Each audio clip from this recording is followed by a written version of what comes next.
Welcome back to another episode of Halftime with Bizzy, everybody. Today we have a very cool guest, and I'm very thrilled to have him on.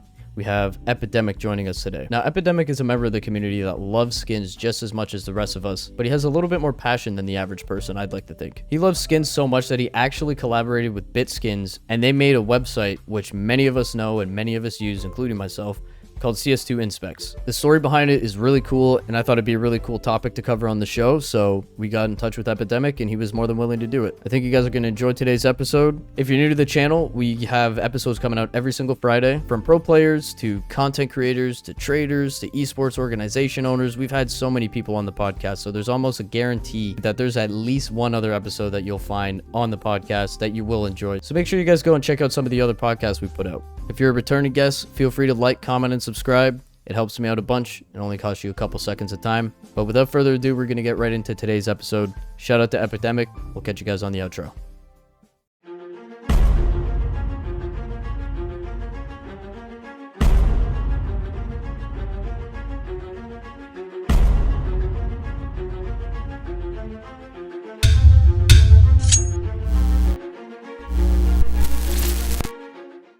Hey, how's it going, man? Hey, what's up? How's it going? Doing pretty well, right? How are you doing? You have a good weekend? Yeah, just hanging out. Word up, man. Word up. Well, I want to say thank you before we even get started. I'm pretty stoked to have you on today. It's a real pleasure. Likewise, man. I typically like to start off kind of the same on every episode because I think it's one of the most important topics. So tell me what the story is on how you got introduced to Counter-Strike. Oh boy. Okay. Um, so I guess late in middle school. All right, so for reference, I'm 27. I'm a bit of an unk. Okay. So bear with me here. I have to recall from my old memory here. Uh, so around like the end of middle school, I started playing Team Fortress 2. And I just immediately got addicted to the items. I was going for like Australian guns and like all this stuff, right? There's a bunch of items in TF2 basically. But TF2 kind of started to fall off when Counter-Strike got the arms deal update, which was, the first big skin update for Counter-Strike, whatever. I started seeing TF2 traders with fire serpents, and I'm like, oh, well, that's kind of cool. The transition. So yeah. So I basically hit up my friend, who's a real life friend, still a real life friend today.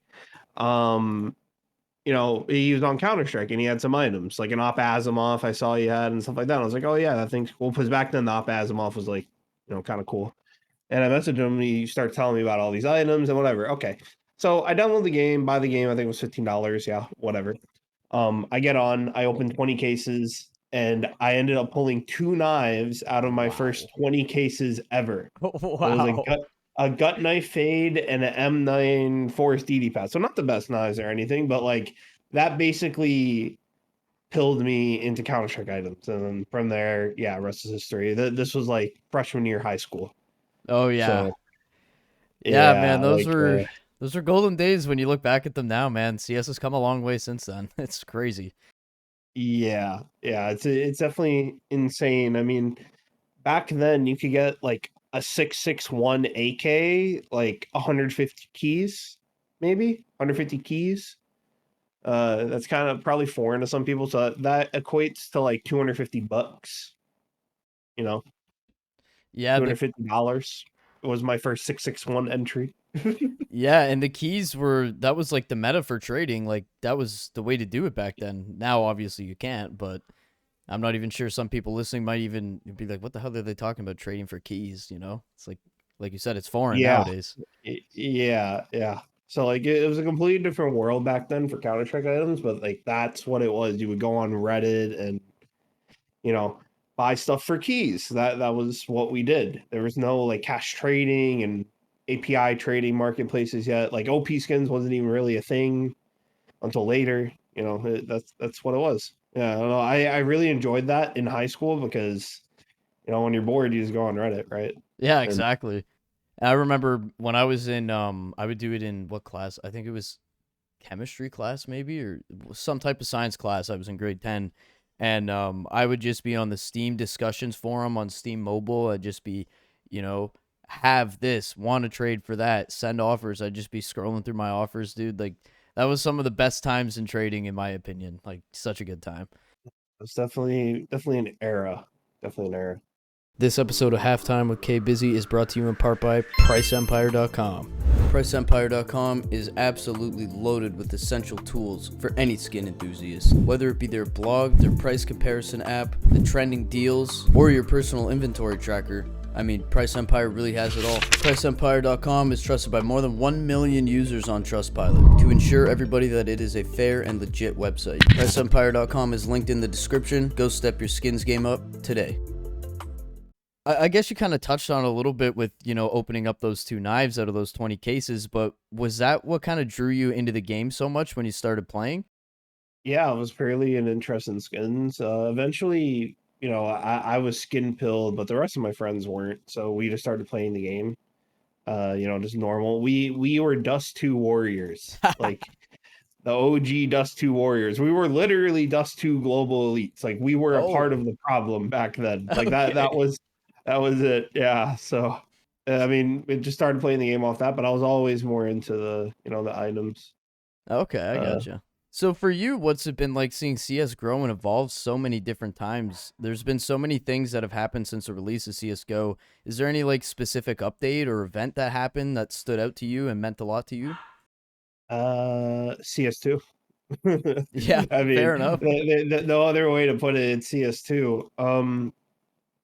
For a little bit of background, I guess, like my relationship with this game is like on off, has been for many years. So like I got into it in high school, left it by the time I got to college, then came back like after college, then left again, then came back for CS like a few months before CS2, basically. Oh shoot, okay. So like on off, I'm not like a straight shot. I've been around for most of the eras, but really after COVID, yeah, that's when I was back. And that's the thing that I talk about with so many people that come on the podcast is like Counter-Strike is just one of those games. And I don't think that there's a whole lot out there in the same regard as Counter-Strike. You could just leave for like I've had my spurt of it. I think I left for like a year and I came back and then it's like holy shit, I'm in love with it all over again, it's one of those things, man. Yeah, once you're pilled, you're hooked for a lifetime. I think realistically, like I know a lot of people just like your story, my story. Like you know, you you leave the game because you're upset with it, maybe, or you're just bored, and then you come back and it's like, damn, I really love this game. Yeah, It's just it's one of those things. I don't know. I think I'm back for good this time, though. I I'd think I'm hope so. You got a I lot think I'm going locked on. in. Yeah.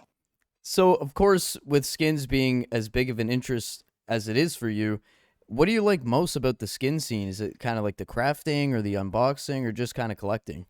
I honestly think it's all three, but I really like how intertwined the skin community is. I guess that would be kind of my favorite thing. Um, it's like everyone knows each other, at least loosely, or they're acquainted. Hmm. Because it's just like a bunch of people nerding out on Twitter, like that's Yeah. it. It's kind of like it feels like this little like underground thing. And also though, like the growth prospects are also really interesting as well because it's like all these people like know each other, but a lot of these guys who like started in like the underground skin scene like went on to do other things within Counter-Strike that are really cool. So I think that's like that's probably my favorite part of it. Like how it's all like this tight knit community and like everyone knows each other, even if you grow out of it and whatever. Like you still like all everyone knows each other. Like it's that's my favorite part Yeah, and it's of it. so crazy that like, pixels on a screen can bring so many people together in such a cool way and, kind of create ways for you to make opportunities and stuff like that. Like it's such an insane concept and to see it like still happening. Like I've been playing Counter-Strike for just shy of 10 years. I got into it late 2015. So to look back then and then to see it now and it's still thriving is just unbelievable. Yeah, I think a lot of it actually does come back to Valve, like kind of like how they run their games. They let a lot of community content like really do well, and that's obviously like why I guess my stuff's done well, right? Like everything from map makers to server owners, like all of this stuff, marketplaces, any third party service ever. Like they just kind of like let it rock type Yeah. thing, and they enable it too. And it's and you know sometimes they don't enable it in the best ways, but they still let you like rock, right? Like they let people do that stuff, and I think that's lends itself to some awesome stuff, like just you know marketplaces, right? Trade sites, every community server we ever knew, including like Surf, KZ, like any game mode, any third party, anything. Like they really do like let us have you know our own piece. If you want to build it, if you want to build, you can build, which I think is really really cool. It's the only game that really lets you do that. I know Fortnite has like its own thing kind of going on and stuff, but it's not the same. You know. Yeah. Counter Strike's is just so unique, and I feel like a lot of other big development companies, if they see their community members doing something with their game and like kind of making a third party version of their game, sort of, if that makes sense, like they'd be like, "Oh fuck that, hit him with a copyright strike. Let's get some money off him." Yeah, yeah. I guess if you really zoom all the way out, you would even look at like Face It, right? Like Face It is like a huge competitive platform. It's all third party, right? Valve Mm-hmm. could technically speaking just kill them anytime they want, but like they, you know, let them rock. And I really respect Valve for that. I like love that part of it too. The fact that you can build in this game and build with skins, like yeah, I'm all the way in. Lock me in. Let's go. Yeah, it's a beautiful thing, man. But I wanted to kind of shift over toward more of the business aspect. In somewhat recent times, you've teamed up with Bitskins and you've made what is now a very popular website for other skin enthusiasts out there called CS2Inspects. How did this idea form, and how do you get such a big name such as Bitskins to help you create such a useful tool? Um, so it kind of goes back to why I said CS2 was the most significant event because when CS2 got announced in March, I believe, of last year, it went into like the closed beta, Yep. limited tests, whatever. Um, that was really interesting to me because prior to that, it was like a content drop for CS:GO and whatever. Does Valve care about this game? Whatever. But the fact that they did that really showed that, like, okay, they want Counter Strike for another decade. And they literally said that, but like, you know, doing an update like CS2 from Go is like a massive shift, right? It's like clearly you guys were cooking, you're gonna keep cooking. Let's go for another 10 years. So I'm like, okay, I want to build in this game. Um, and it really stemmed from Oni Pixel looking at all the knives and on an inspect server, right? He had one from a modder in the community, and Yeah. that modder didn't want to work with anyone. He didn't want to update it. He was just kind of like doing it to do it. So I didn't really have a good way for me to inspect the skins that I wanted because I wanted to pre-snipe things in CS2 while CS:GO was still out. So Okay. it ended up being this huge convoluted thing where I had to ask people who had access to inspect something, give me a screenshot. Hey, are you on the server? No, the servers don't work. Yada yada yada yada. It ended up being a personal issue for me. The main item was Hydra case hardened gloves. I really wanted them, Okay. and I ended up sniping a pair early, and I sold it. And then I was like, huh, okay, I want to build this thing. I just sold these gloves for a bunch of profit.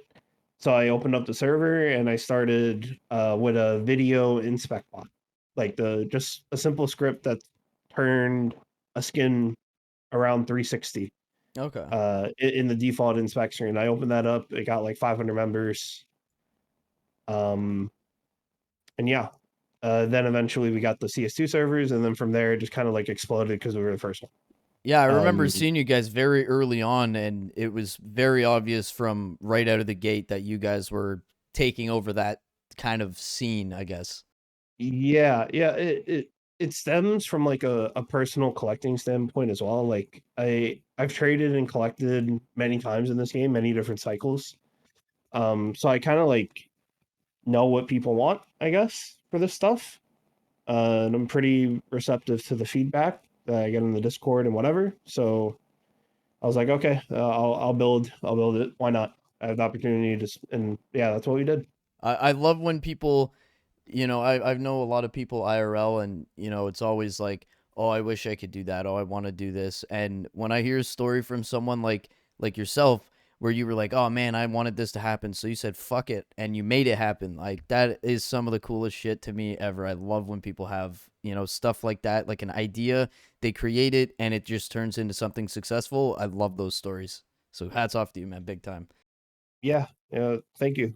And I wanted to touch on one other thing. It's like persistency. So after the video stuff, I kind of like had a period where I was really looking for these in-game inspect servers. Like it was really hard to get them. And then one popped up randomly, right? It just started the day it started. It was super basic. It was way behind even the beta ones that OniPixel was using. And I contacted the guy. I was like, look, dude, I have this community. I have like 1,000 people in it. Literally, it wasn't even 1,000 people. I think it was like 500 people. I had 500 people in the server, and I was like, yo, dude, I will get you all the feedback. You don't have to do anything. I will tell you exactly what to do, how to make this. And he was like, yeah, I'm down. And that's actually how the game server side of it started. And then we launched, and I think a week from there. Wow. So it's like it's kind of crazy because if I didn't do the video thing, I don't know if he would have said yes at the beginning. He probably would have, but like the fact that I had that ready to go, I think is like enticing, and then it just snowballed. Like I even had the URL set up, the /inspects. Damn, So it's dude. like I had it already. It was just like a perfect thing that happened. Fucking perfect timing, man. What was the initial vision for your website, and has everything that you envisioned come to life just how you expected it to? We didn't have custom placement at the beginning, so I guess the initial vision was, hey, I want to have screenshots. Hey, I want to have videos, but videos want to be in the form they're in now. But I wanted to have screenshots and videos and a site where people could go and get gen codes to make stuff in game.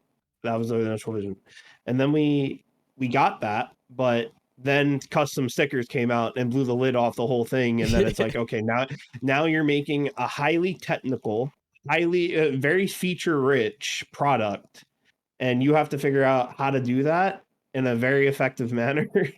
And you have to order it gets crazy with the sticker customizer. That's where it got like absolutely insane and became like a very developed website at that point. And then from there it's like, okay, well, if we're going this deep, we might as well make it as good as possible. And then we just, yeah. So to answer your question, yes, way more than I initially thought. That's awesome. So everything's going accordingly as you planned, by the sounds of it.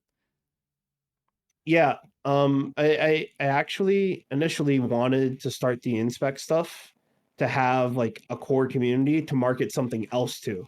And now a year later, I'm just now getting to the something else. So whenever that drops, right?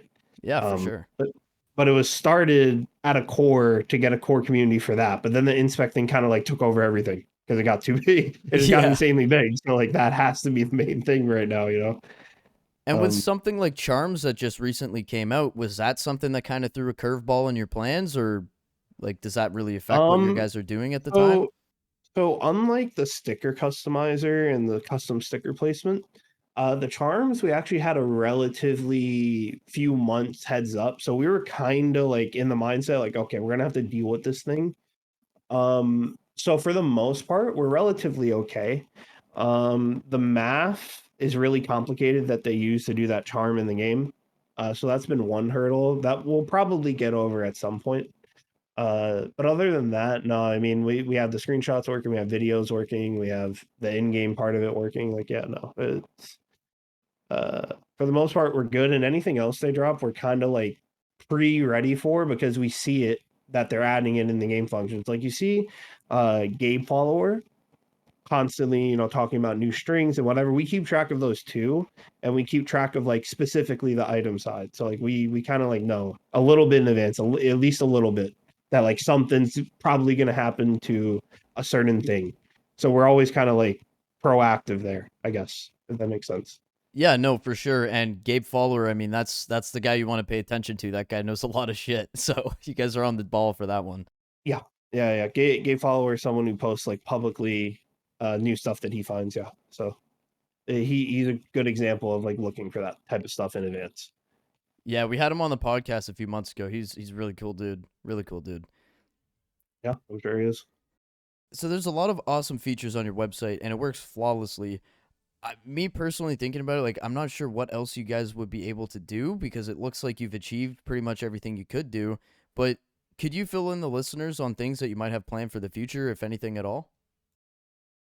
Um, so we want to eventually get into the point where we're showing like uh like scrape stickers on the grid and like all these little like small nuanced skin features that people don't really like necessarily think about.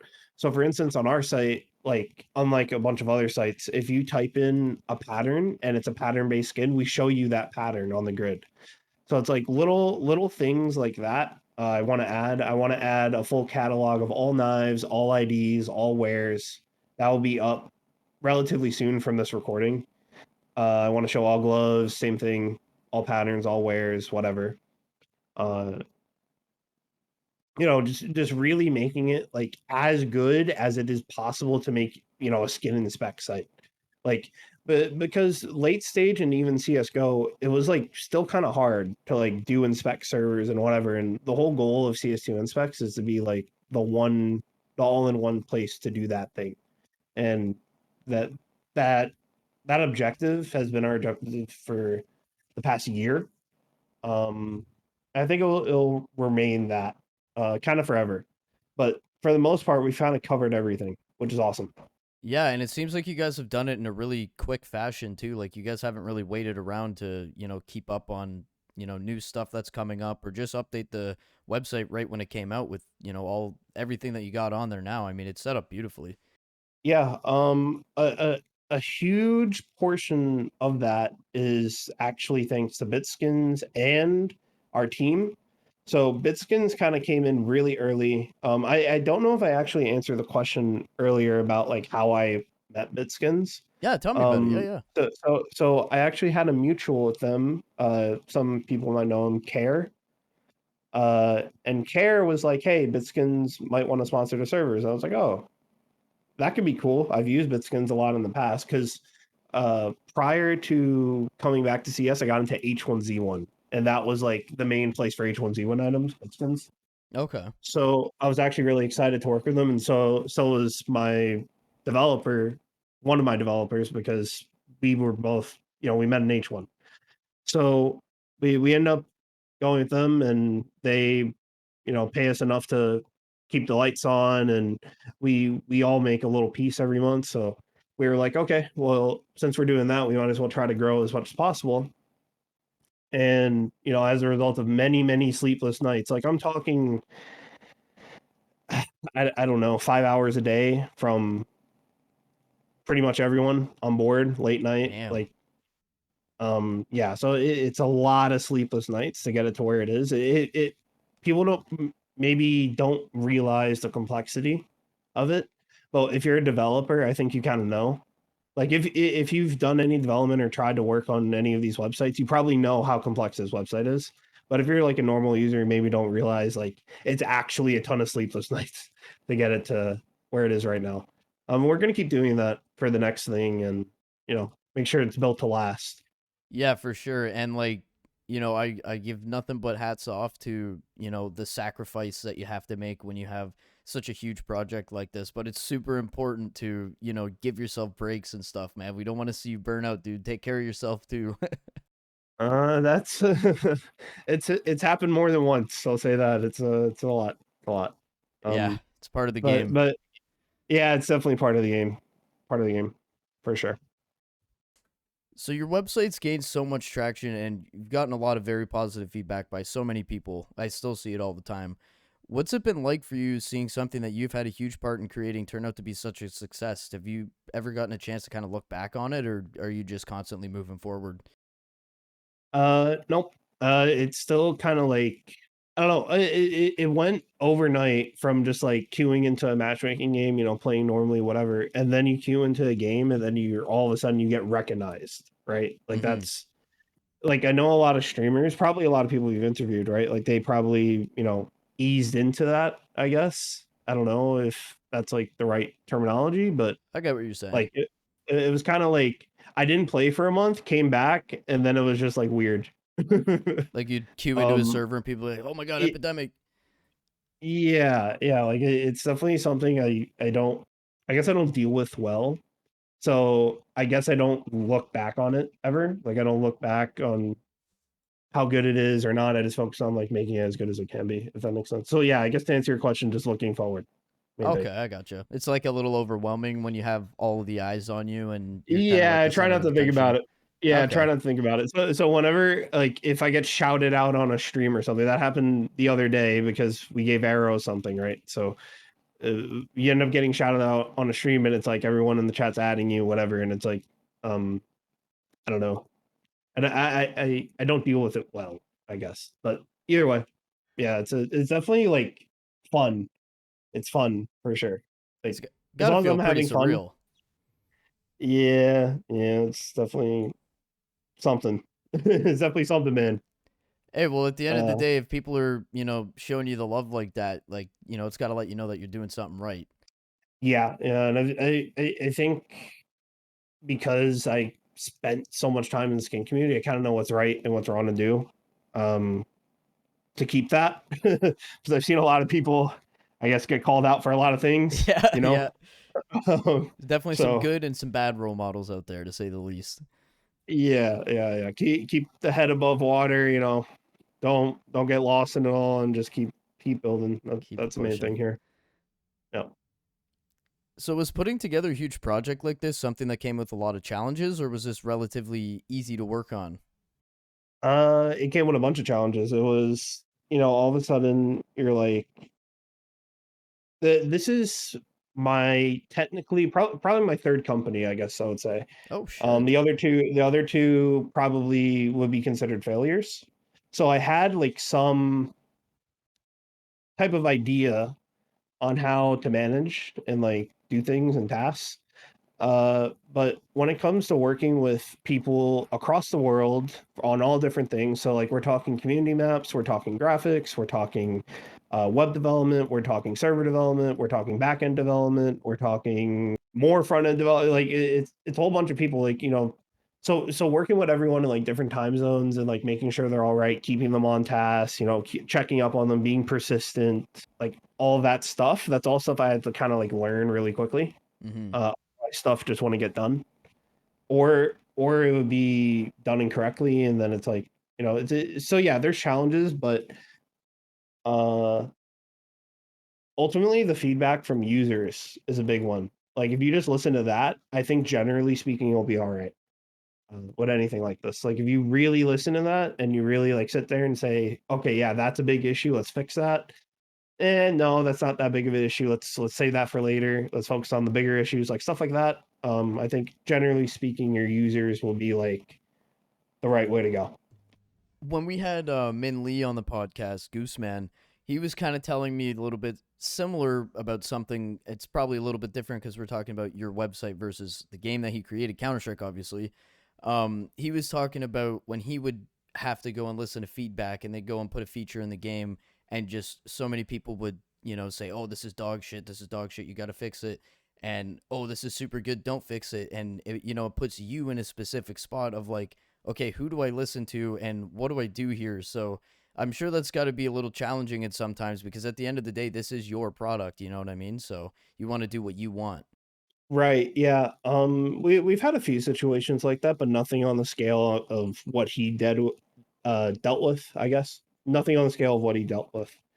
Um, Similar situation, though, to say the least. yeah. I mean, like, there's some features that some users don't like, some features that users do like, and you kind of have to try and find middle ground on every single thing. So, for instance, adding a toggle for something like it seems small, but it prevents a lot of like stuff like that. I guess like just giving the options out, like give as much power to the user as you can. In my case, at least. In his case, yeah, it's way harder. Good Yeah, luck, for man. sure. I give credit and respect to everybody that's involved with creating something like a game or a website or something like that, man. I got thrown into this fucking I don't even remember the proper term for it, but it was like the hardest version of this computer programming class, and it was the part 2 course in grade, I want to say 11 it was, and they threw me in it, and I didn't take the easy course for part 1, and they threw me in the advanced course for part 2, and I didn't even know how to make like anything. Like the teacher had to help me with, making, the game Pong, like the really old game Pong. Yeah, Well, yeah, it's really. he got me creating that, and like I literally couldn't do anything unless he was there doing it all for me. So when I think back to what I had to do and all the trouble that I had to go through to create fucking Pong, and then I think about guys like you that are creating this website, and you guys are developing it so quickly and updating it, and it works so flawlessly. Like, I got so much respect for people like you, man, because I know it's not an easy task. Yeah, the bug catching, a lot of people don't see it, but like every time we do a massive update, it's like insane, absurd amounts of bugs. Like we're talking like 20, 30 bugs per build, Oh per fuck. big build, per big build, right? And I have to go through and like catch it all and then say, hey, fix this in this way, fix this like that. Like, yeah, it's definitely an effort. It got hard and overwhelming at times, but I think now it's at like just a completely different level. Like we've kind of like got past most of the hard parts, I think.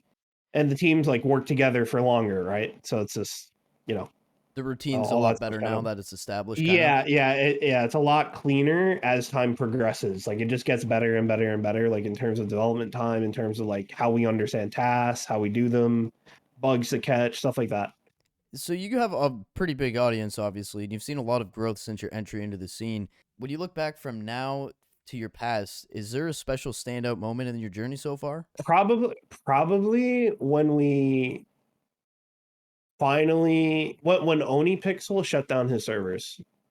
Unironically, like that sounds really bad, but let me cook. Hang on. So well, as a result of Oni Pixel shutting down his servers, what kind of happened was uh everyone who used those servers also came to ours. We were already like leading a little bit, but after the custom sticker update, that was like when it kind of got really crazy for me because it was like, okay, so now we have this guy's audience to serve too. Now he's using the servers too. And then eventually, like in within those few weeks, we also got Anomaly server and Arrow server. So Oh fuck.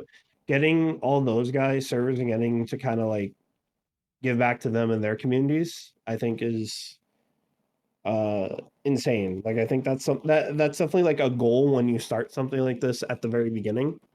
But then when we got it, I was like, oh yeah, that's okay, cool. We can check that off. You know, like Yeah. we're the main guy for this. There isn't really at that point, like it's kind of hard to get beaten, I guess. So okay, we're the main guy for this. Cool, let's keep pushing. And then that's what we did. Yeah, it sounds like you guys were next in line, and when OniPixel shut down his, that leads everybody to you. So it sounds like it worked out perfectly. Yeah. I will note though that because we were first, we did have like kind of a lead anyway, but it was like, there was two that existed, now there's one. So it's yeah, just it's one of those situations where it just goes from 2 to 1, and then it's like, okay, awesome, good Yeah. for us. That's amazing, dude. It's been an absolute pleasure. For the outro, I usually let my guests take the floor. So if there's any message that you want to put out there for the people, or if there's anything that we haven't covered yet that you'd like to touch on, the mic is in your hands. I would say look at our community hub and go use it because I paid a lot of money for that map, and it is awesome. I love it. It's my baby. I worked for months on it. And I have another project coming out soon that is very CS and Steam related. By the time this is live, it might be out. So I guess check Twitter. All right, guys, and that is the episode for today. I hope you guys enjoyed, and shout out to Epidemic. I absolutely love when people have this passion within them and they act on it, and they figure out a way to come together and do it. And I just think it's a really cool thing, and maybe it'll help bring something out within you guys that are watching. If you guys are passionate about something, and it doesn't ever hurt to take a chance and just try.